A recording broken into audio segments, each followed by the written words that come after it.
Hi everyone. In this tutorial, I'm going to show you how to set up a modest studio space that will allow you to produce the work needed for this class.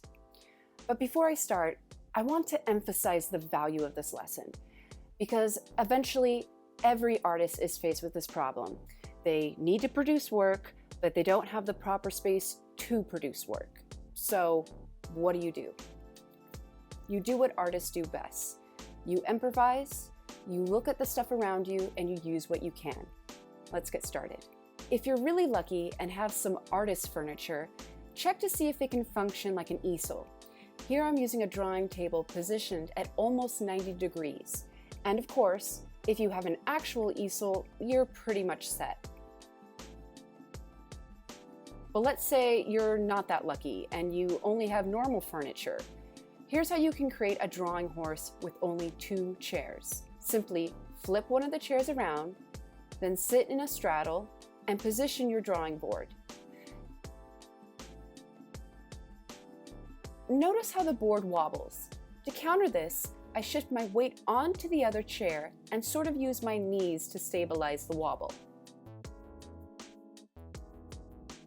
If you need to keep the surface of your chair clean for when we use materials like charcoal, cover your chair with an old bath towel.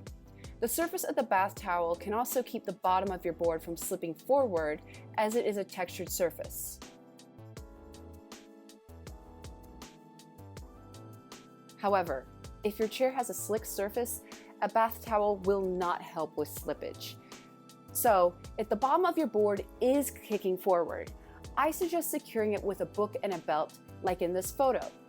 Notice how the belt is secured from underneath the board and around the chair. But before you start, check your drawing surface for stability and make any adjustments. And you can place your drawing supplies in front of you where my hands are placed. But maybe you only have one chair and some boxes because you just moved into your dorm. In this situation, I recommend using the wall to help act as an easel. And of course, using your knees to help secure any wobbling boxes. Always check your drawing surface for stability, and drawing supplies can be placed in front of you.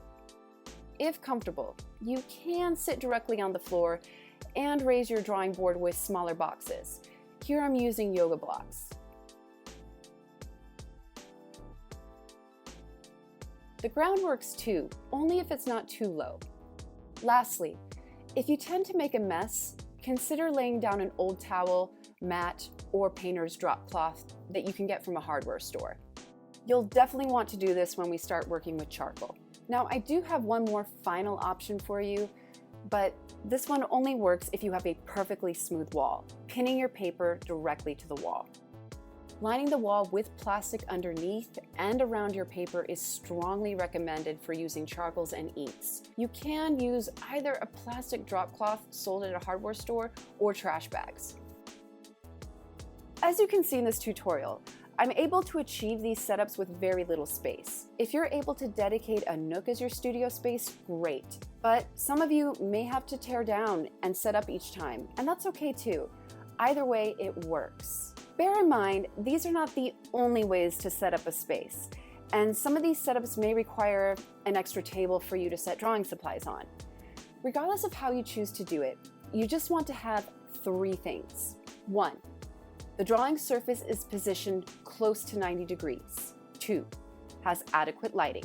3.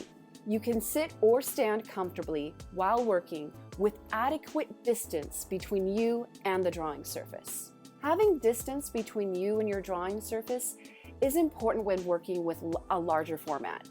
If you're too close, you're not addressing the drawing as a whole and can become hyper-focused on one area. This leads to an imbalanced drawing. Now, when you're working in your sketchbook, it's okay to use a more casual setup, like sitting on your couch or at your kitchen table. These setups that I've shown you today are for your larger drawing pads. I hope this video has given you some good ideas on how you can set up a drawing space at home.